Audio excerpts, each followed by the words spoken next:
Welcome back to Discussion-Based Teaching Explained, a channel dedicated to discussion-based classrooms on which I will explore how to teach and learn in a discussion-based environment. So before we get into today's episode, let me do a quick review.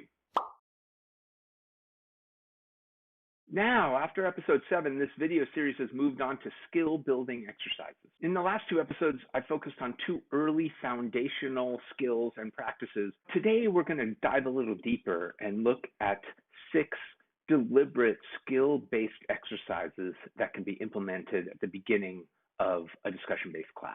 A few episodes, I suggested that discussion-based classrooms have to train students on how to be discussants and how to have a discussion. For us just to say, have a discussion without training students, especially if we are grading them, just seems somewhere between naive and cruel. And that's where this episode is going to pick it up. So before we go there, let me ask you a trio of quick, rapid-fire, important reflection questions. Number 1, do your students need training? Number 2, how do you train them? And number 3, when do you train them? Well, if you've watched this Discussion-Based Teaching Explained channel at all, you know my answers to these 3 questions. Yes, big yes, they need training. When do you train them? You train them for the first third of class, for the first third of the year. And how do you train them? You train them with specific, deliberate, intentional exercises. And when I think about discussion skills, I usually break them into my head into one of 2 categories.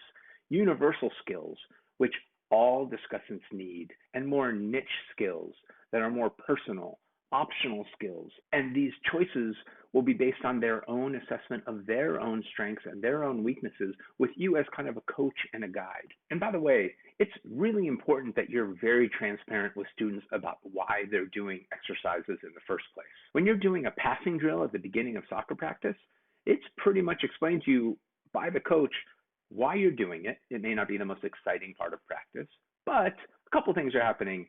You understand why you're doing it, and most importantly, hopefully you'll see improvement in your passing skills in that scrimmage and in that game. So basically, in a discussion-based class, the students need to know this too. They need to have this connection really made very clear to them. So these first 6 exercises understandably really focus on universal skills. Okay, let's get to the first exercise, the circle of voices.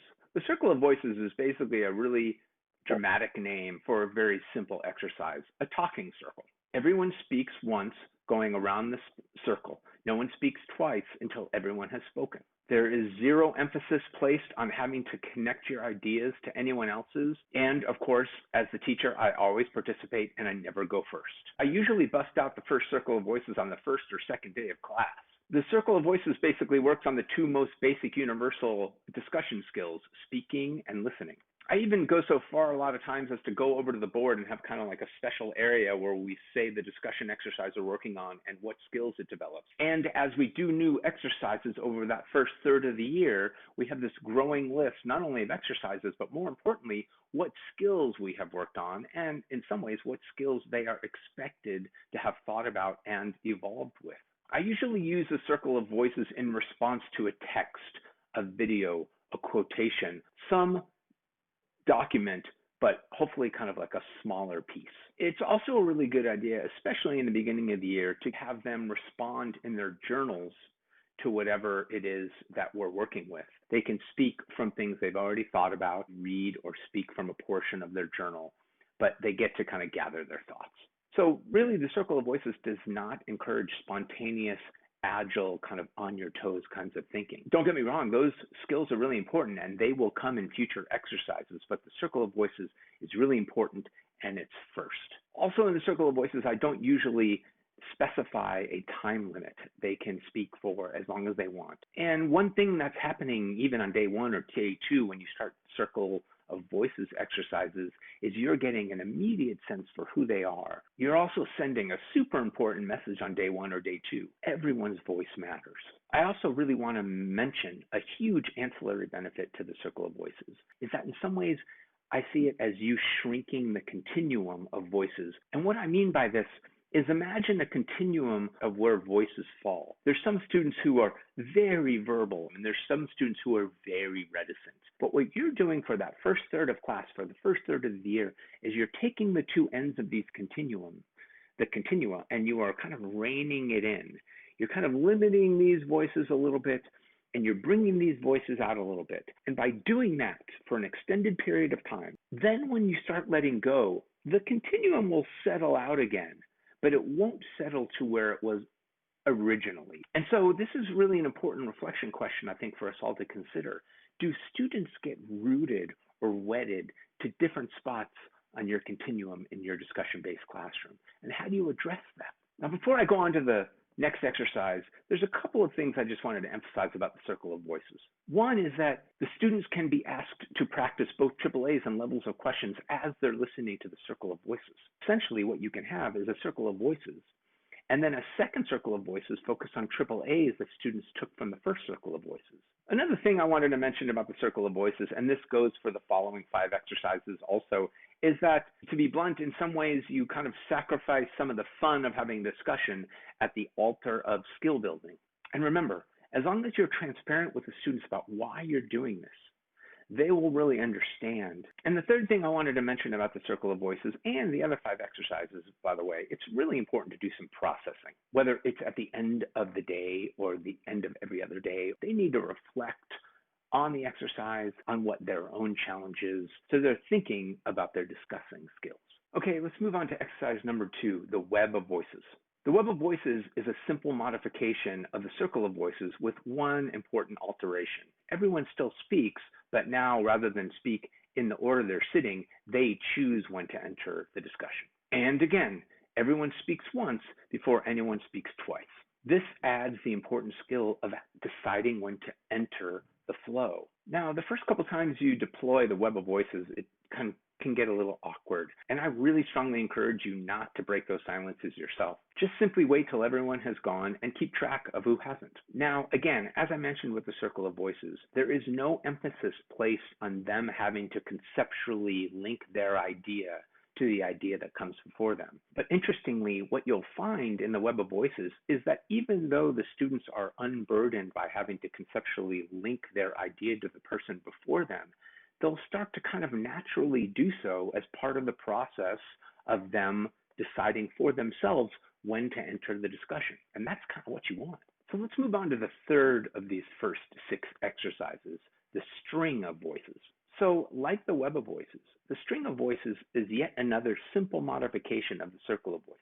So in the string of voices, the same rules apply, except they are told when they have to contribute without knowing. And so in the string of voices, one thing that's emphasized is that sometimes you have to kind of enter a discussion without being 100% ready and without being 100% excited about it.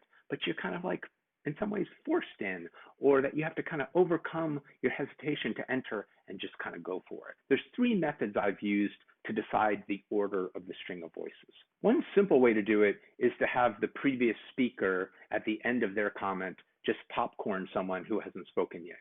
So Ellen speaks, and at the end she says, popcorn Josh, and then Josh has to go. Another way you could do this is just designate an order czar, some student just to choose the order. The third way, and I like this one best, is with a random number generator. Assign every student a number, and at the end of Ellen's comment, the random number generator person hits the button, boom, Josh's number pops up, Josh goes. What you'll also notice in the string of voices, everyone's really listening because they really think they might have to go next. And the string of voices really becomes a kind of a nice segue into discussion exercise number 4, which is quite a bit harder and quite a bit more intense, the circle of responses. Again, this is based on the circle of voices, but it really adds 2 new skills, summarizing and linking. In the circle of responses, one student begins by offering an idea. The next student in the circle, sitting right next to them, has to summarize their idea and then link the idea they just summarized to one of their own ideas, which they contribute to the circle of responses. The circle of responses isn't easy, and there's a couple things you need to really work on with students and remind them about. One thing is the difference between parroting, paraphrasing, and summarizing. So if Kinsey shares an idea that took 100 words, and Josh, who is sitting next to her, says those exact same 100 words, he's basically parroting Kinsey's idea. And if Kinsey says 100 words and Josh, who's sitting next to her, picks out the 10 or 15 that he thought were most important, he's basically paraphrasing Kinsey's idea. But if Josh listens to Kinsey's 100 words and in 10 or 15 of his own words captures Kinsey's ideas, that's summarizing, and that ain't easy. And then once they summarize, they have to link one of their own ideas to the idea that they just summarized. A couple heads ups about the circle of responses. One is have students prepare 3 discrete ideas based on the text or reading or whatever the content is prior to the beginning of the circle of responses. So that when Josh is listening to Kinsey, he has in the back of his mind those 3 ideas, and he's deciding on the spot which of those 3 ideas he can link intellectually to Kinsey's. Another warning I want to give you is that students will not be very good at summarizing. One way I would suggest you approaching the difficulty is have the students AAA style or through levels of questions comment on what is a good summary.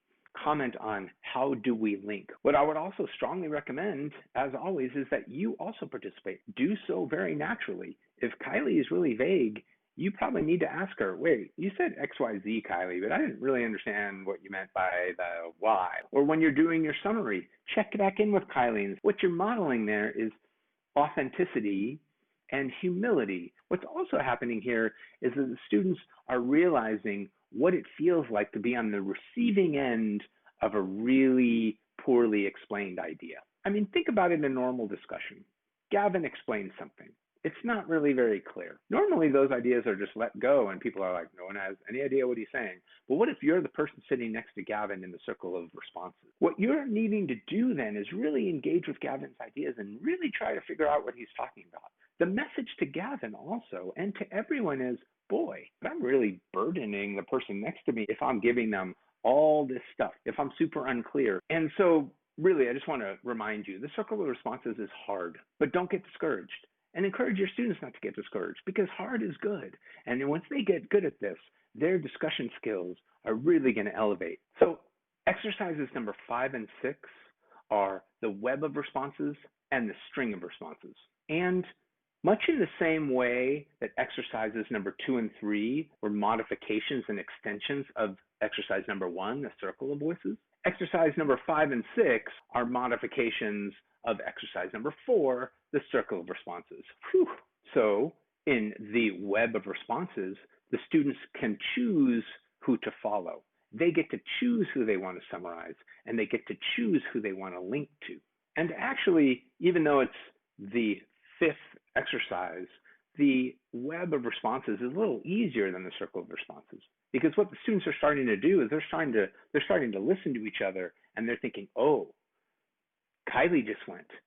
I can link to her easily. In some ways, this makes the web of responses a little bit more like live discussion, but then you throw the string of responses at them, and that is very difficult. Because imagine this, Allie begins the string of responses, and none of the students know who's going next. And then the random number generator says, Riker, you're next. And Riker has to summarize her idea on the spot and link to it. And while Allie's talking, everyone is listening intently because they don't know when they've got to go. And that's what we want in a discussion, right? Also, as I mentioned with the web of responses, once you run the string of responses a few times, the students become aware of how difficult it is to be Riker.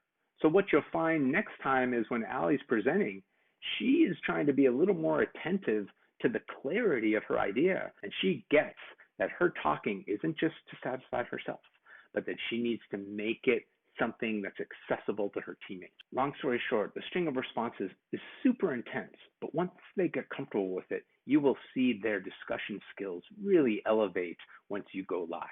So there you have it, the first 6 exercises I deploy for the first third of class for the first third of the year. And some of you may be saying, well, how long do we do it for? I mean, I have 2 answers to that. One is, I'd say 3 or 4 circles of voices and then 2 or 3 each of the other 5 exercises. That's giving you about 15 to 20 first thirds of discussions. But my other answer is that you really need to judge based on the team whether they're ready to move on to the next exercise. And before I leave you, there's one super important question that I need to return to. How are you shrinking the continuum? Are you kind of letting the voices settle where they are naturally inclined to go, or are you doing something to address that and kind of hold the team in a narrower corridor?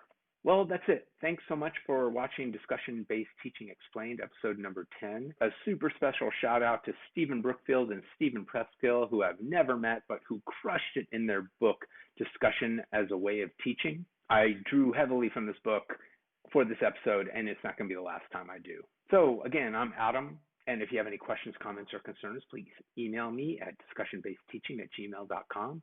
See you next time. Thanks for watching.